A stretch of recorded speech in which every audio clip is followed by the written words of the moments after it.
Baik, Assalamualaikum warahmatullahi wabarakatuh. Perkenalkan, saya Saifadillah dari Universitas Mula Warman, tepatnya Fakultas Matematika Ilmu Pengetahuan Alam, Prodi Biologi. Di sini saya akan menyampaikan termodinamika dalam sistem biologi, terutama pada zat padat, gas, dan cair. Oke. Selanjutnya, analogi 3 fase biologis. Pada fase padat, mewakili struktur jaringan matriks ekstraseluler dan rigiditas sel yang menahan deformasi. Kedua, cair, mewakili sitoplasma, dinamika intraseluler, dan pemisahan fase cair-cair. Ketiga, ada gas, mewakili molekul seperti O2 atau oksigen dan CO2 atau karbon dioksida yang penting untuk metabolisme dan pertukaran energi. Nah, pada landasan teori termodinamika ini memiliki satu sistem terbuka. Organisme biologis adalah sistem terbuka yang terus-menerus bertukar materi dan energi dengan lingkungan. Kondisi ini menjauhkan dari equilibrium statis. Kedua, ada non-equilibrium. Sistem biologi memerlukan input energi konstan untuk mempertahankan struktur atau homeostasis dan melawan entropi. Kegagalan mempertahankan kondisi ini berujung pada kematian sel. Pada materi selanjutnya akan disampaikan oleh Gita Indriana. Yang pertama itu ada fase padat, rigiditas, dan struktur. Karakteristik utamanya itu jaringan bertindak seperti benda padat karena adhesi sel yang kuat dan dukungan matriks ekstraseluler atau ECM.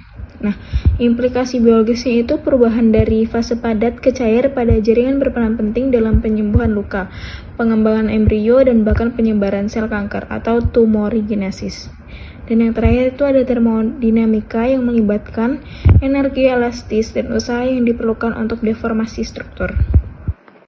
Yang kedua ada fase cair, dinamika intraseluler, liquid phase separation, LLPS, pembentukan tetesan di dalam sel tanpa membran pembatas, seperti nukleolus.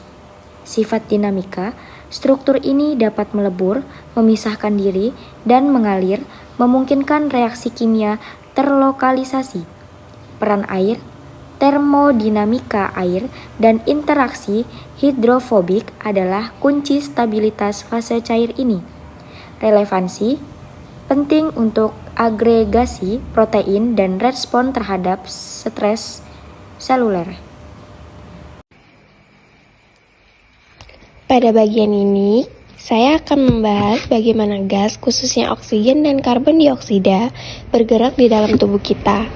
Proses ini sangat penting untuk metabolisme dan produksi energi sel. Tampilan di sebelah kiri menunjukkan proses pertukaran gas di paru-paru. Udara masuk melalui trakea, lalu menuju bronkus hingga alveolus. Di alveolus, oksigen berdifusi masuk ke darah, sementara karbon dioksida berdifusi keluar untuk dibuang melalui pernapasan. Darah yang kaya oksigen kemudian dipompa oleh jantung ke seluruh tubuh untuk kebutuhan sel gas seperti oksigen, O2, dan karbon dioksida CO2 bergerak melalui difusi pasif. Artinya, mereka berpindah dari area dengan konsentrasi tinggi ke rendah, tanpa memerlukan energi. Oksigen dibutuhkan sel untuk menghasilkan energi, sedangkan CO2 adalah sisa metabolisme yang harus dikeluarkan. Adapun hukum-hukumnya, hukum pertama, hukum Henry, menyatakan bahwa jumlah gas yang bisa larut dalam cairan, misalnya darah, tergantung pada tekanan parsial gas tersebut. Jadi, semakin tinggi tekanan oksigen, semakin banyak oksigen yang larut dalam darah. Adapun hukum Fick menjelaskan laju difusi gas. Laju difusi akan lebih cepat jika perbedaan konsentrasinya besar dan jarak difusinya pendek. Ini menjelaskan kenapa alveolus punya dinding yang sangat tipis, supaya difusi oksigen dan CO2 berlangsung cepat. Konsep-konsep ini dipakai dalam berbagai bidang, misalnya desain bioreaktor, terapi pernapasan, hingga penelitian hipoksia, yaitu kondisi ketika jaringan tubuh kekurangan oksigen.